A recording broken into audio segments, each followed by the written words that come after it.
E aí, pessoal, bora falar de um assunto que é figurinha carimbada em qualquer concurso: as fontes do direito administrativo. Já parou para pensar de onde o Estado tira o poder para agir? E mais importante, como entender essa lógica para gabaritar as questões? É exatamente isso que a gente vai aprofundar agora.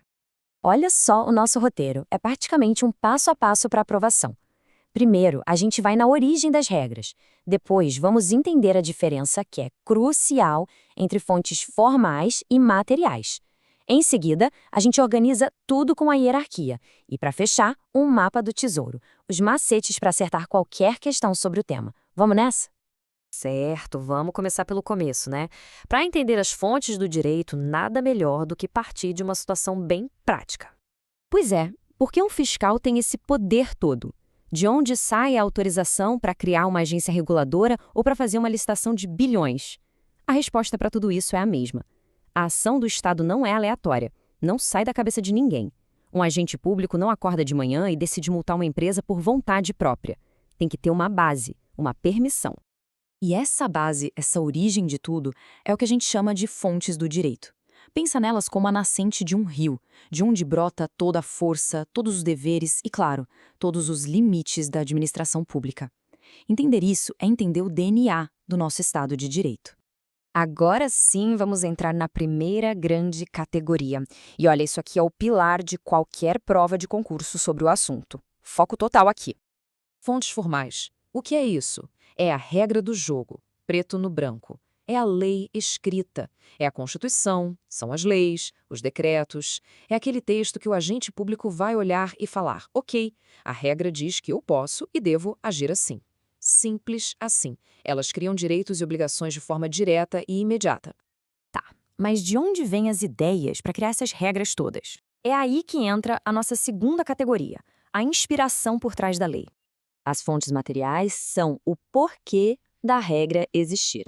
Sabe, são os estudos dos grandes juristas, o que os tribunais vêm decidindo repetidamente, os costumes de uma sociedade, os fatores políticos.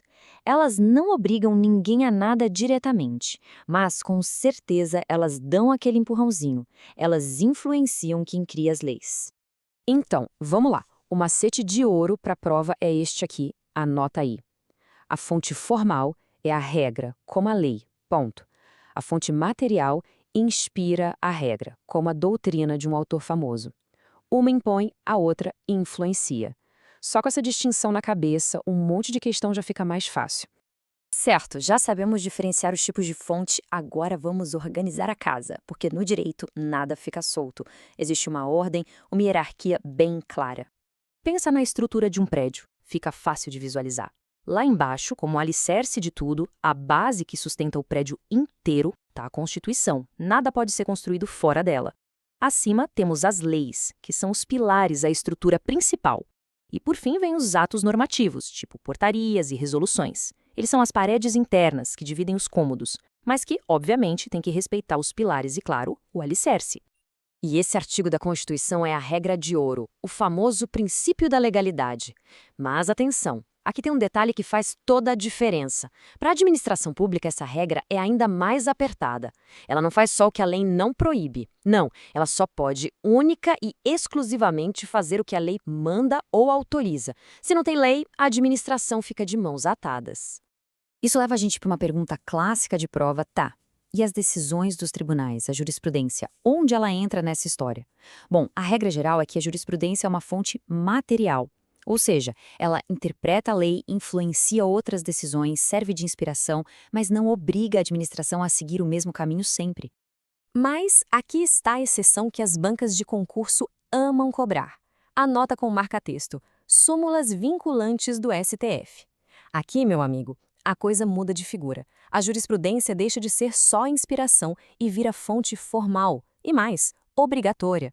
Se o STF edita uma súmula vinculante, toda a administração pública, do menor município até a União, tem que obedecer. É o momento em que a decisão de um tribunal vira lei para a administração. Esse é o pulo do gato. Beleza, já passamos pela teoria, agora vamos para a parte boa. Transformar todo esse conhecimento numa ferramenta prática para detonar na prova. Então, como é que a gente usa esse mapa para garantir aqueles pontos preciosos? O segredo é conectar todas essas ideias que a gente viu. Ok, vamos ao resumo do mapa do sucesso. Ponto 1. Hierarquia. Lembra da pirâmide? Sempre. Um decreto não pode ir contra uma lei, e uma lei não pode ir contra a Constituição. Simples.